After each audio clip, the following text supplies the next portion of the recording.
Ang kwentong ito ay hango sa totoong buhay. Karanasan ito ni Noli. Taong 1996, Bacolod. Sa pangalawang laban nila, ay panalo pa rin sila.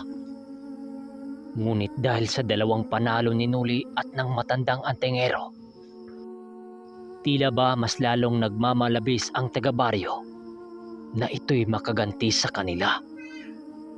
Gawa nang sinabi nila ditong hindi na sila lalaban dahil may lakad pa sila, hinarang sila ng isang lalaking may nakasukbit na itak sa kanyang gilid. "Manoy, isa pang laban. Sa dalawang laban natin, hindi pa kami nakaganti. Ngayon ka pa ba ayaw?" "Isang laban pa, Mano. Gawa ng malaki-laki din ang natalo ko. Dahil dito ako pumupusta." Wika ng lalaki sa kanila. Kaya't ang sabi ni Noli sa matanda ay, "Paano ba yan, Mano? Mukhang gusto talagang gumanti ng taga-baryo sa atin. Okay lang naman kung ipapatalo natin ang pangatlong laban na ito." Nang sabihin ito ni Noli, humagalpak lang naman sa kakatawa ang matanda na sumasagot ng, "Sira ulo ka ba? Ipapatalo mo ang manok mo na hindi naman dapat matalo. O siya, mamaya papayag kaming makipaglaban sa pangatlong pagkakataon. Pero hindi na namin kasalanan kung ano talaga ang takbo ng laban." Wika ng matandang kasama ni Noli sa mga sabungerong taga-baryo. Dahil sa sinabi nito, bahagya namang nasiyahan ang lalaking taga-baryo dahil sa wakas, pumayag din sila. Ngunit nang makita nila ang makakalaban ng pangatlo nilang tandang, ay napanganga naman ang matanda dahil sa sobrang laki ng tandang sa kalaban. Teka mama, wala na bang mas malaki dyan? Nagmukhang kambing at baka ang laban na ito dahil sa laki ng pambato nyo." Bulong na naman ang matanda sa makatunggali nila habang hawak-hawak nito ang tali sa tari. "Meron pa humanong. Kung gusto nyo, kukunin namin." Sagot naman ng lalaki sa kanila. Hindi bale. Yan na lang. Bahala na." Sagot muli ng matanda. Habang nakinig sila Noli at Danilo maging ang buo nilang mga kasama, hindi naman nila maiwasang matawa dahil sa kukulit ng usapang yon. Ngunit mas lalo silang naging maingay nang makita nilang nasa kanan ng paa ng manok nakakabit ang tari doon sa manok ni Noli. Kaya't ang sabi ni Noli, "Manong, hindi kaya'y hindi makakatama yung sa atin dyan? Sa kanan mo ba naman ilagay yung tari eh? Parang tayo pang nagbibigay partida sa kalaban natin." Wika ni Noli. "Hayaan mo na. Para naman hindi gaanong masaktan ang mga ito kung sakaling mananalo pa rin tayo. Tandaan mo, malayo-layo ang ating lalakbayin.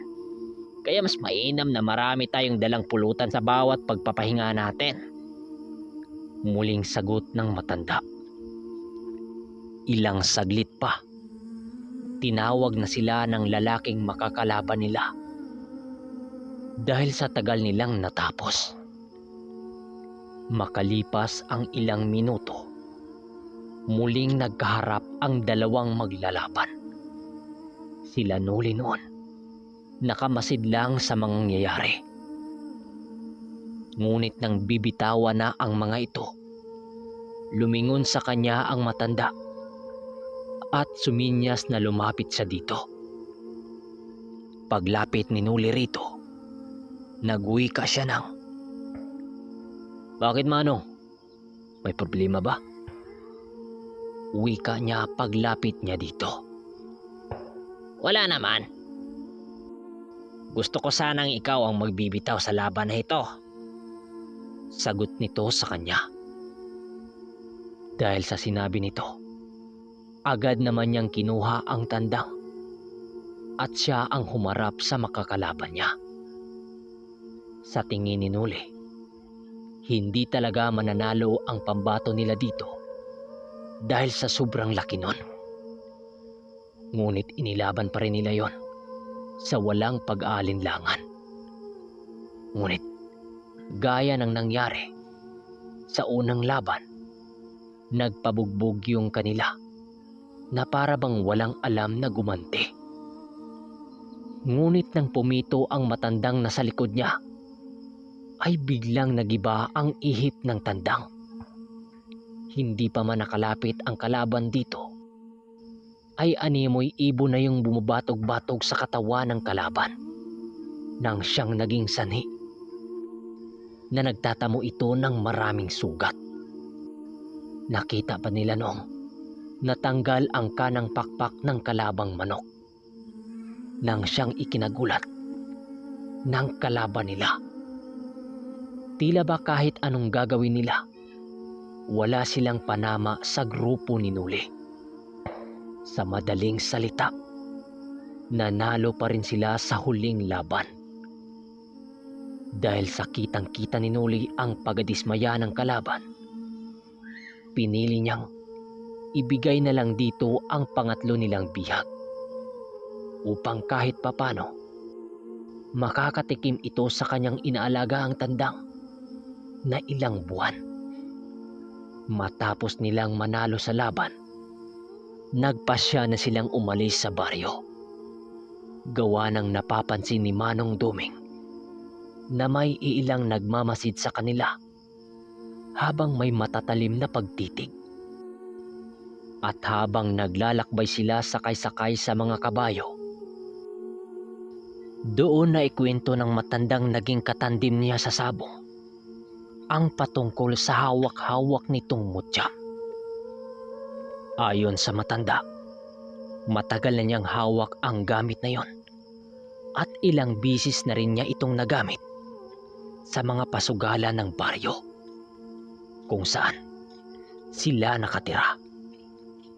Dagdag pa ng matanda, marami ng bisis na nagawang masumpa ang gamit niyang yon.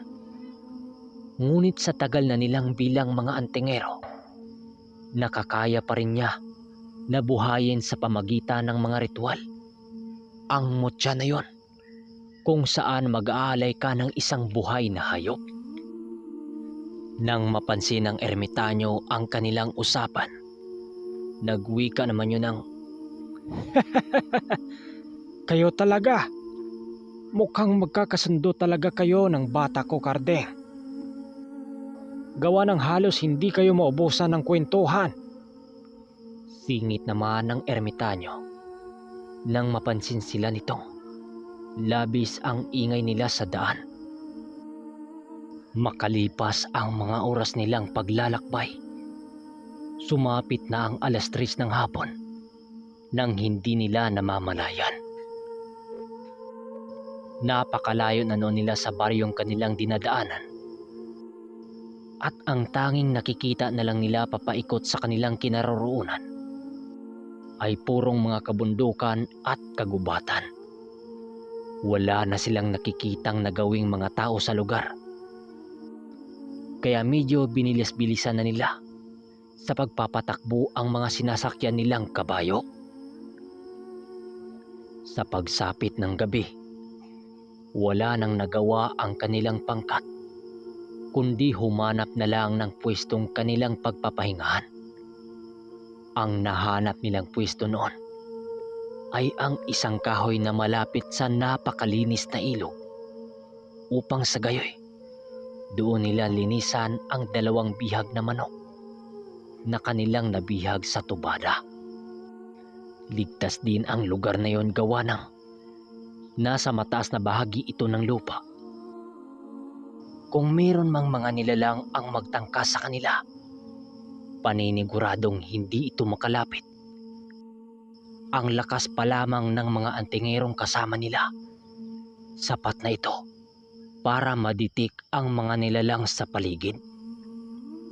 Bukod kasi sa ilang mga bantay nilang kasama, nandun din sa taas ng puno ng kanilang pinagpapahingaan ang dalupahaw ng ermitanyo na magmanman sa buong paligid nito. Gumawa sila ng malaking siga sa bahaging yon upang may magbibigay sa kanila ng liwanag para sa kanilang hapunan at inuman mamaya. Habang kumakain sila ng hapunan, dahil sa dami nila, napakasaya pa rin nila ng mga oras na yon habang nagkwikwentuhan. Nang matapos na silang maghapunan, nagpapahinga lang sila ng saglit at binuksan na naman ang takip ng tuba at sinimula ng tagayin. Habang ang pulutan nila, ang bihag na niluto sa sinabaw na maraming sili. Humigop kayo ng sabaw na mainit na maanghang upang sa gayoy, hindi agawin ng lamig sa paligid ang mga sistema nyo. Masayang inuman to. Ang unang tagay para sa ating pagtatagumpay. Wika pa ng ermitanyo habang iniinom ang paunang tagay. Mabuhay ang mga antingero at ang ating pangkat. Wika pa ng kasama nilang purong mga antingero. Maging ang buo nilang pangkat, ganon din ang mga binabanggit. Habang sila Buning at ang tatlo, tuwang-tuwa naman sila sa kanilang paglalakbay. Lalo na sa kanilang inuman, na para bang wala na silang ibang iniisip kung may mangyari ba sa kanila sa lugar na yon. Habang masaya silang nag-iinuman, nagsisimula na naman ang masarap nilang usapan kapag dinadalaw na naman sila ng kalasingan. Halos sila lang din ang napakaingay sa napakatahimik na lugar na para bang wala silang ibang iniisip at hindi nila alintana na baka may magambala silang mga nilalang o mga lamang lupa dahil sa kanilang ginagawa. Sa pagkaubos ng isang tubang kanilang iniinom, ramdam na nila ang tama ng tuba sa kanilang katawan. Kaya't pa isa-isa nang nagsisigaan ang mga antingerong kasama nila. Ang ermitanyo naman noon, panay lang ang pagtitig nito sa buwan na para bang may binabasa ito doon. Dahil sa mga nakita ni Nuli, pinili naman niyang lapitan ang kanyang maestro upang kausapin ito. Manong, ano bang sinisipat-sipat mo dyan? Tanong dito ni Nuli. Ayon sa maestro kong Yumao, makikita mo ang iyong kapalaran sa pamamagitan ng mga bituin. Palagi niya itong ginagawa noon nung magkakasama pa kami. Kaya ngayon, iho, kahit ilang taon na ako, patuloy ko pa rin binabasa ang dadaanang kapalaran ko. Subok na subok ko na ang ganitong paniniwala, iho. Hayaan mo. Ituro ko sa iyo ang pagbabasa sa kapalaran mo sa pagkakasalansa ng mga bituin sa kalangitan. Wika naman ng ermitanyo habang higop-higop pa rin ito ang kanyang tabakong gawa sa makintab na bato na sinalansanan ng mga dahon ng tabako. Sa pag-uusap nilang yon, tanging mga huni lamang ng mga ibon ang kanilang naririnig sa paligid at ang simoy na malamig na hangin. Meron din silang nasisilayang mga alitaptap sa kanilang hinihigaan nang siyang nagpadagdag sa hiwaga sa paligid. Sa usapan nilang yon, ay natalakay ng ermitanyo sa kanya na matapos nilang makuha ang mutya ng bulkan na hawak ng mga sungaw, ay tutungo sila kung saan nakatira ang kababata ng ermitanyo na nagngangalang Sanoy. Iho, sa pagpunta namin sa Uringaw, sasama ka ba? Tanong ng ermitanyo. Uringaw? Sa lugar ng kababata mong si Sanoy? Sagot naman ni Nuli. Oo, hanapin natin ang dalawang yon upang sa gayoy masilayan mo rin ang itsura noon. Kahit hindi namin alam ang insaktong lokasyon nito, nanatiling buo ang pagpasya naming hanapin ito. Sa pagpunta natin sa Uringaw, meron kaming impormasyon, ngunit hindi gaanong detalyado. Wika ni Manong Duming. Nang marinig ni Nuli ang sinabi ni Manong Duming, napag-isip-isip naman niya kung sasama ba siya talaga dito. Kahit papano kasi, may pagnanais ba din siyang makita sa personal ang taong may lakas sa kaliwa. Kahit nababahala siya gawa ng ang sinabi noon ng ermitanyo, kapag hindi ka matipuhan ng antingero sa kanan ay susubukan ka nito. At kapag hindi maagapan, maaari ka pa nitong saktan sa anumang oras.